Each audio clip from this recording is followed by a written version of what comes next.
A very good morning to you. You're watching the Great British Breakfast. Good to have you with us. We're going to talk about Insulate Britain now, who will stand outside the Royal Courts of Justice in London today to show solidarity with their 9 members who were jailed earlier this week. The protesters were sentenced on Wednesday after they admitted breaching an injunction by taking part in a blockade at a junction of the M25 during the morning rush hour on October the 8th. But with more protests expected, will more arrests be made? Yeah, joining us in the studio now is Insulate Britain spokesperson Craig Scudder. Craig, really good to have you with us this morning. First of all, you're on your way, I imagine, to the Royal Courts of Justice after this to show solidarity with your other members. How are you feeling about their imprisonment? Well, firstly, thank you very much for having me on. Obviously, I'm deeply disturbed that our government has chosen to imprison some protesters who are just really trying to raise the alarm that the government aren't doing enough to insulate Britain's homes and save a person dying every 15 minutes this winter from fuel poverty. But can I just correct you on one thing today? What one of the guys said in the High Court on Wednesday, which is proving to be quite prescient, is that if he's arrested, 10 people will stand up to take his place. And if the government imprisons those 10 people, another 100 will come forward. What we're experiencing today is not an Insulate Britain thing outside the High Court. It's an organic thing that has been... I'm not even sure which other environmental group came up with the idea. From where I live, there's 3 people coming down, one of whom is a member of Christian Climate Action, another is a member of Friends of the Earth, a third is a member of Extinction Rebellion. Now, I'm not saying that people from Insulate Britain won't be there today, but this isn't our gig. This is, I think, going to be a show of ordinary people from a variety of different environmental groups and backgrounds just coming to push back and rebel. You're saying there's broader policy. You're saying there's broader support. That's what you're saying. But really? and that's grown massively since Wednesday. And I think some people would say, OK, you know, your cause is valid, but why go about it in that way? That's what people are upset about. Yeah, because democracy is letting us down. You know, this government was voted in by 43% of the people, and they're stopping a policy that's got over 70% of support from going through. Now, I don't know what politics lie behind this, whether it's ties to industry, which is, you know, quite often the accusation levelled.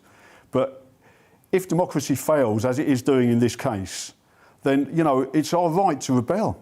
It's our duty to rebel. And, you know, the 200 people that have been involved in Insulate Britain over the last 2 months are just ordinary people with ordinary jobs who are taking time off, losing income, putting their futures at risk by unlimited fines, 2 years in prison for breaching a highways injunction that the government have manufactured because they weren't happy with the law that would have limited our fines to £1,000.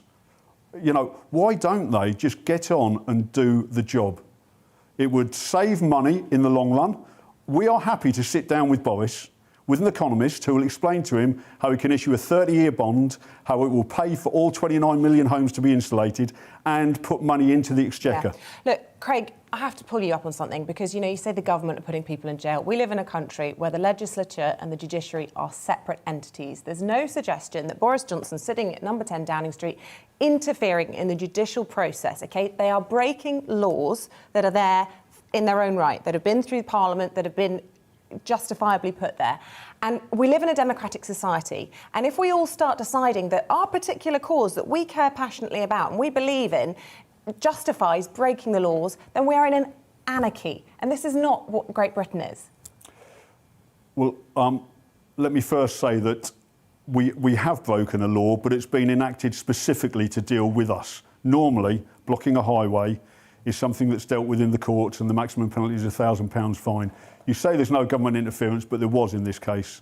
Priti Patel encouraged the Highways Agency to issue this injunction to deal with this in this manner. Royal Courts of Justice have ultimate say over that. Not Priti Patel. They have the jurisdiction and it's in their hands. When it comes to them, they do.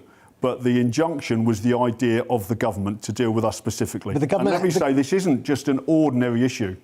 Right, Sir David King, the last government scientific advisor, has said we have 3 or 4 years that are going to dictate the future of humanity. In COP26, we've signed on to a pledge to try and keep emissions to a certain point by cutting them by 45% by 2030 to limit temperature rise to below 1.5 degrees. We don't have any policies that are going to enable us to do that. Yeah. So it is our right as citizens to call the government to account, because other people aren't doing it. If the media were on our page here, think about it, 43% voted for Boris, 72% of people want all our homes insulated. You should be on the side of the people here. Regardless of political affiliations, this is just plain wrong. We need to get on and do this. We should not have 7 million people living in fuel poverty in the 6th richest nation on the planet.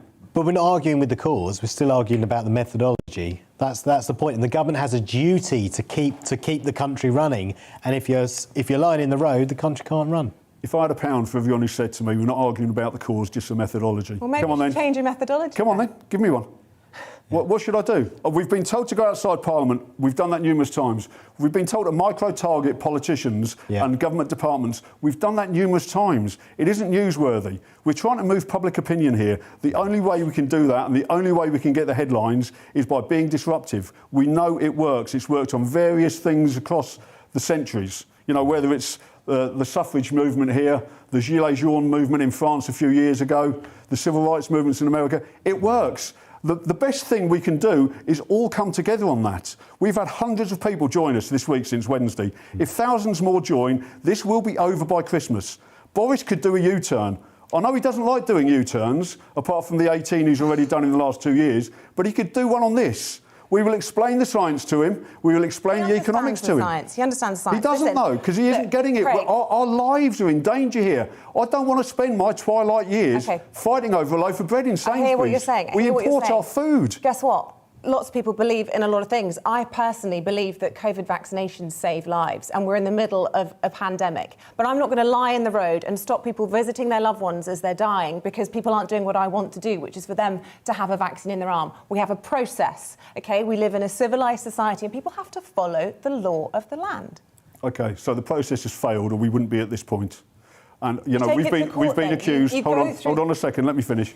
We've been accused of stopping ambulances. We haven't stopped a single ambulance, right? We've been accused of various hypothetical things that could happen.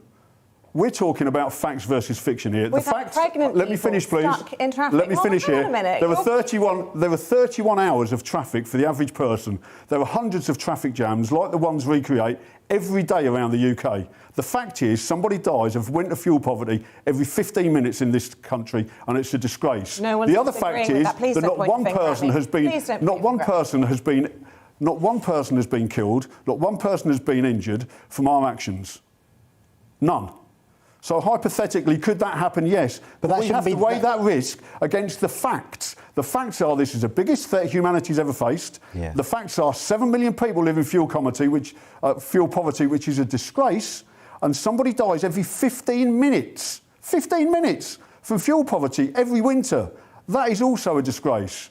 So I'm sorry, but it is facts v fiction, and we're on the side of the facts and the science. Craig, we're short of time. How far are you willing to go then to make your point? Are you willing to go to jail yourself? And if this action continues and it doesn't get you anywhere and you keep getting locked up, what's the next level? I'm willing to go to prison myself, and I have hundreds of like-minded individuals who are willing to go to prison themselves. And after that, once everyone's in prison? Well, let's see who blinks first, eh? Let's see how many spaces the government have to lock us up, and let's see how much support we garner. Craig, really good to talk to you this morning. Thank you for coming in and speaking to us. Craig Scudder there from Insulate Britain, talking to us on the Great British Breakfast. Let us know your views this morning. Lots of them coming in. Insulate Britain jokers, says Chris Kettle. Lock them up, he says. Remind the man, he's referring to Craig Scudder, he says that it was the Transport Secretary who organised the injunctions because they were preventing ambulances, buses, cars, lorries, etc. from going to do their work. Keep your thoughts coming in. As I say, we really appreciate hearing from you here on the Great British Breakfast. Now, from one set of people trying to